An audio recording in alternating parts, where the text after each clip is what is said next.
பச்சை புடவைக்காரியாய் உன் தாய் மீனாட்சி நான் இன்று வந்திருக்கிறேன். வேண்டும் வரம் தரும் மருதாணியை தொட்டு இன்று உன் வேண்டுதலை நீ மனதார பதிவிட்டு இருக்கிறாய். அது உனக்கு நிச்சயம் நிறைவேறும். நீ நினைத்தபடி எல்லாம் உனக்கு சாதகமாக மாறப்போகிறது. உன்னுடைய மதிப்பு உயரப் போகிறது. உன்னை நிராகரித்தவர்கள் உன்னை தொடர்பு கொண்டு உதவி கோருவார்கள். நீ வாழ்வில் தோற்கவில்லை குழந்தையே. உன்னுடைய நல்ல செயல்களை, நல்ல எண்ணங்களை ஒவ்வொரு இடத்திலும் பதிவு செய்துவிட்டு வந்திருக்கின்றாய்.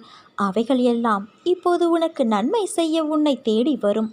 தினமும் நடக்கும் ஏற்றத்தாழ்வுகளை உற்று நோக்கி வருந்தாதே. உன் வாழ்க்கை இப்போது ஏற்றத்திலும் நல்ல மாற்றத்திலும் செல்கிறது. நீ ஆசைப்பட்ட வாழ்க்கையை நீ வாழ்ந்து சில காலங்களுக்கு பிறகு என்னுடைய பிரார்த்தனையில் முழு நேரமும் செலவிட உனக்கு வாய்ப்பு உருவாகும். நேர்மறை சிந்தனையோடு இரு. நல்ல நிகழ்வுகள் நிச்சயமாக நடக்கும். ஒரு நாளும் நீ எடுக்க நினைத்த முயற்சியிலிருந்து விடுபட நினைக்காதே. முழுவதுமாக அதில் ஈடுபடு. எதற்காகவும் எந்த விதமான சூழ்நிலையிலும் கவலைப்படாமல் இரு. உன்னை இந்த அற்புதமான அழகான உலகத்திற்கு அறிமுகப்படுத்தியது நான். உன்னை நிச்சயமாக அனைத்திலும் இருந்து பாதுகாப்பேன்.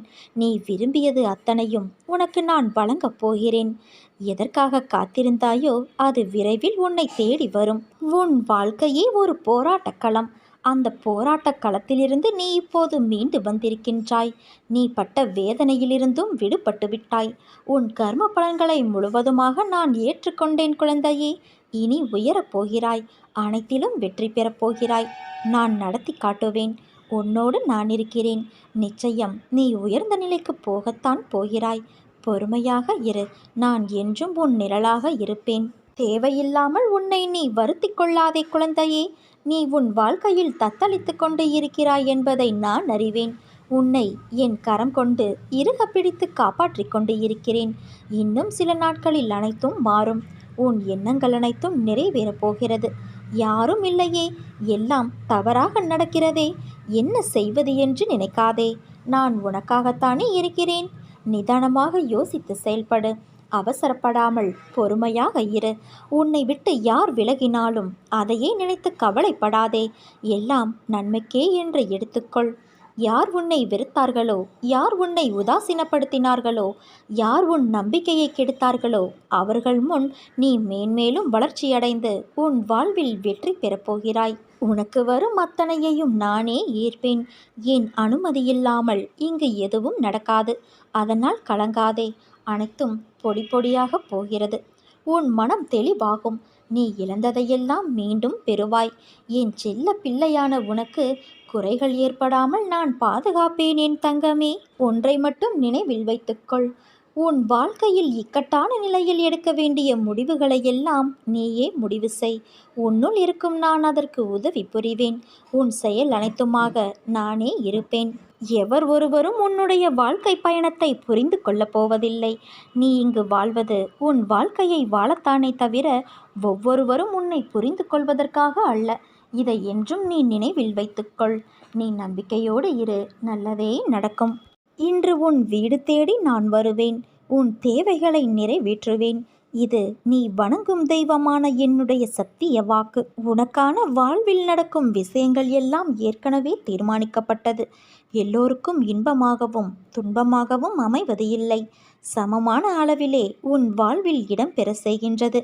இன்பம் சிரிப்பையும் துன்பம் வலி என்ற உணர்வுகளையும் உடையது. அதுதான் உன்னை வேறுபடவும் உணரவும் வைக்கிறது. கடினமான பாதை என்று நினைத்தால் அது கடினம்தான். இன்பம் துன்பம் என்ற மாயை உன்னை முன்னேற விடாமல் தடுக்கின்றது. அந்த போலியான சாயலுக்கு நீ ஏன் முக்கியத்துவம் கொடுக்கிறாய்? போலியான விஷயத்தில் நிஜத்தை தொலைத்து கொள்ளாதே. அதனால் உன் மனதால் என்னை அந்த சூழலுக்கு பொறுப்பாளியாய் நினைத்துக்கொள். நிச்சயம் நீ ஏமாற மாட்டாய். உனக்கானது நிச்சயம் உன்னை வந்து சேரும் என் குழந்தையே. பயப்படாதே. நீ என்னை மறக்கவில்லை. என்னை உன்னால் மறக்கவும் முடியாது. என் பிள்ளையே, நீதான் என் உயிர். நாம் என்றால் நானும் என் பிள்ளை என்று கூறக்கூட நாம் இருவரும் தனித்து இருப்பது இல்லை. பிறகு ஏன் இந்த வீண் கவலை? மனதை அமைதியாக்கி கொண்டு அடுத்த வேலையை செய்ய தொடங்கு. உழைத்து செயல்படு. அதற்கான வெகுமதியை பற்றி நீ சிந்திக்காதே. அது என் பொறுப்பு. ஒன்றை மட்டும் நினைவில் கொள் குழந்தையே, நீ செய்யும் வேலையை உனக்கு தருபவர் நான். அதனால் நீ நிச்சயம் வெற்றியை சூடிக்கொள்வாய். புதிய வாழ்க்கைக்கு என் அன்பளிப்பும் பாசமும் என் அருளும் அன்பும் பிள்ளையான உனக்கே தருகிறேன். என் முழு மனதில் இடம் பிடித்த உனக்கு என்றுமே நல்லது மட்டுமே நடக்கப் போகிறது. தன்னை என்னிடம் சமர்ப்பித்துவிட்டு எவன் எப்போதும் என்னையே நினைத்து கொண்டு இருக்கிறானோ அவனுக்கு நான் கடமைப்பட்டவனாவேன். அவனுக்கு நான் உணர வைப்பேன். அவனது கடனை தீர்ப்பேன். என் தங்கமே, வானளவில் உள்ள ஆழம்தான் இந்த உலகம். இதில் மேகங்கள் போலத்தான் உன் வாழ்க்கையும். அதில் வாழ்க்கையை நெறிகளோடு கூடிய வாழ்க்கையாய் பார்த்து வாழ்பவர்கள் மிக குறைவு. என் பிள்ளைகளுக்கு முதலில் நான் பயிற்றுவிப்பது ஒழுக்கமும் நேர்மறையான நெறிகளும் தான். அதில்தான் நீ இப்போது இருக்கின்றாய். பயிற்சி நடக்கும்போது சில போராட்டங்கள் குழப்பத்தால் நிகழும். அதில் இது எதற்கு, நல்லதா கெட்டதா என குழம்பி முடிவுகள் எடுக்க முடியாமல் போகும். அப்படிப்பட்ட தருணங்கள் நிறைய வரலாம். அப்படி வரவில்லை என்றால்தான் பயிற்சியின் முறைகள் சரியில்லை என்று அர்த்தம். பயிற்சியில் தோல்விகள் வெற்றிகள் என இரு முனைகளும் இருக்கும். அதில் வெற்றிக்காக மட்டுமே போராடு. தோல்வி ஏற்படுகிறது என்றால் நான் உனக்கான பெரிய வெற்றிக்கான கதவை அந்த தோல்வியில் வைத்து சாவியாக உனக்கு அனுப்புவேன் என்ற உண்மையை உணர்ந்து கொள் குழந்தையே. தோல்வியை எதிர்நோக்குபவர்கள் சாதனையாளர்கள் என்பதை மனதில் வைத்து என்மேல் நம்பிக்கை வைத்து பொறுமையோடு காத்து கொண்டிரு. விரைவில் ஒரு நல்ல செய்தி உன் செவிக்கு வந்து சேரும். இருளை கண்டு மிரளாதே. வாழ்க்கை என்றால் இன்பமும் துன்பமும் இணைந்ததுதான். இன்பத்தை மட்டுமே அனுபவித்தவனும் இல்லை, துன்பத்தை மட்டுமே அனுபவித்தவனும் இல்லை. கடினமான காலங்களில் நீ எதிர்கொள்ளும் அனைத்து பிரச்சனைகளும் உனக்கான வாழ்க்கை பாடத்தை கற்றுக் கொடுக்கவே வருகிறது. இதை நீ உணர்ந்தாலே போதும் என் குழந்தையே, உன் மனம் நிச்சயம் சீராகும். வாழ்க்கையில் எதுவுமே காரண காரியங்கள் இல்லாமல் இங்கு நடக்காது. எல்லாவற்றிற்கும் பின்னால் ஒரு காரணம் நிச்சயம் இருக்கும். அது ஒரு வழிகாட்டியாய் உன்னை அழைத்துச் செல்லும். நீ பயணிக்கும் இந்த வாழ்க்கையில் சிலர் குறிக்கோளோடு இருப்பார்கள், சிலர் குறிக்கோள் இல்லாமல் இருப்பார்கள். குறிக்கோள் என்பது ஒன்றின் மேல் மட்டும் இருக்கக்கூடிய அம்பு. அந்த அம்புகள் நிறைய இருக்கலாம். ஆனால் அதற்கான இடம் ஒன்றுதான். அந்த இடத்தின் மேல் மட்டும்தான் அது நிற்க முடியும்.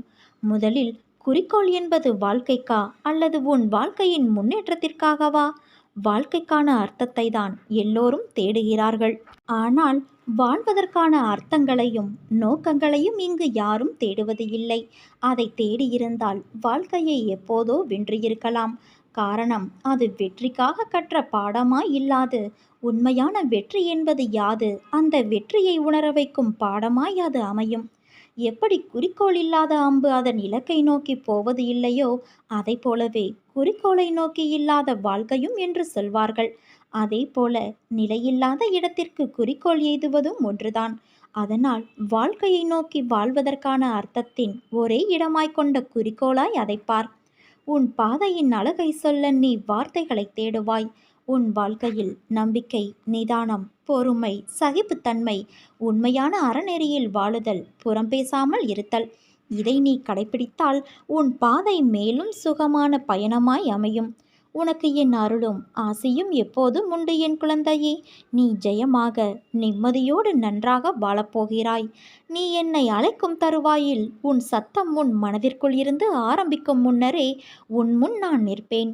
ஏனென்றால் என் இதயத்தில் உன்னை நான் சுமக்கின்றேன்.